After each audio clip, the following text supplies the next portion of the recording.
Hi, I'm Sue. Last year we decided to revamp our garden to be more wildlife friendly. So with the help of our dogs, Bramble and Tara, Phil and I set about building log piles, siting nesting boxes, managing nettle patches and all manner of other good stuff to encourage more creatures to share our garden with us. Join me in doing what I love best, sitting back, enjoying the flora and fauna in my garden. Welcome to Susan's Garden. I first became interested in wildlife gardening after taking part in the Big Butterfly Count last summer.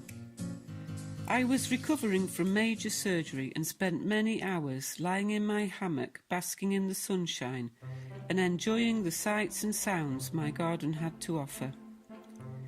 So when I heard an announcement on Radio 4 that the Big Butterfly Count was about to start, I thought, why not? Imagine my surprise to find that perhaps my garden wasn't all I thought it was in terms of resident wildlife.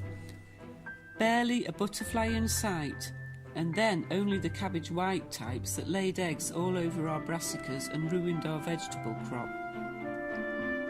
Experts put the dearth of butterfly numbers down to unseasonably warm weather in 2018, meaning that butterfly hatchings didn't coincide with the flowering time of their preferred plants.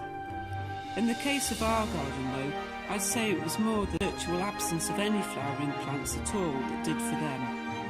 First things first, I started investigating suitable nectar-providing plants for butterflies, bees and other pollinators.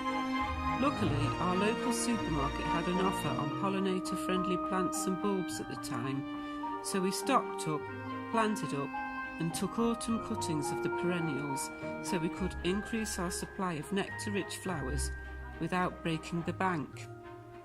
Happily, most of my cuttings took root, and this year we're looking forward to a riot of colourful plants filled with the hum of bumblebees and alive with fluttering butterflies.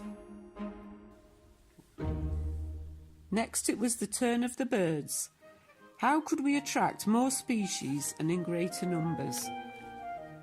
Winter can be a lean time for birds, especially when the weather is severe.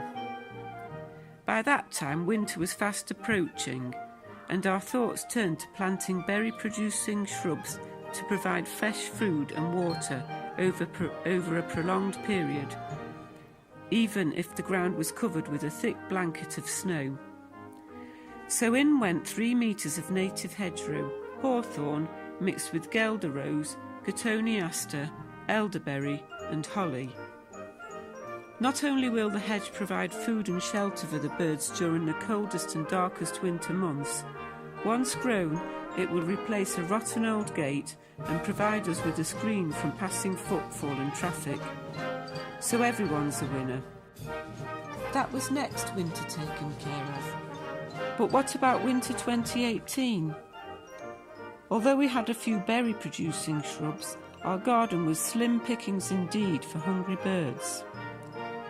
A rather shabby-looking garden table was repurposed as a bird table and sited near the kitchen window. This would have the double benefit of allowing us a grandstand view of visiting birds and deterring rats from being so bold as to visit it to grab a quick and tasty snack. Again, I researched the types of foodstuffs garden birds like best and provided a smorgasbord of flavours for them to get their tiny little beaks into. My research, confirmed by my observations, discovered birds have different food needs depending on the season.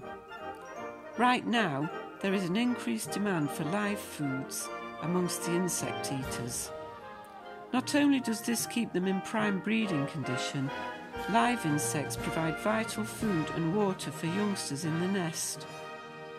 Just look at this greedy blackbird, cramming as many mealworms as he can manage into his beak. And not to be outdone, robins and starlings feast eagerly on mealworms too. Our vast conifer hedge has always provided shelter for sparrows and dunnocks, So to formalise our relationship, we've studied its branches with woven nest pouches.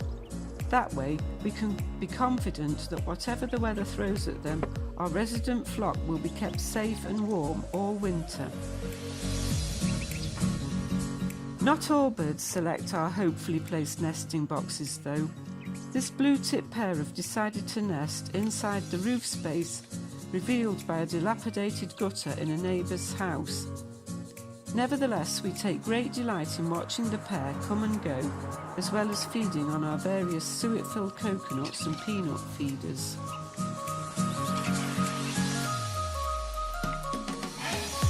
Water is a key need for all life.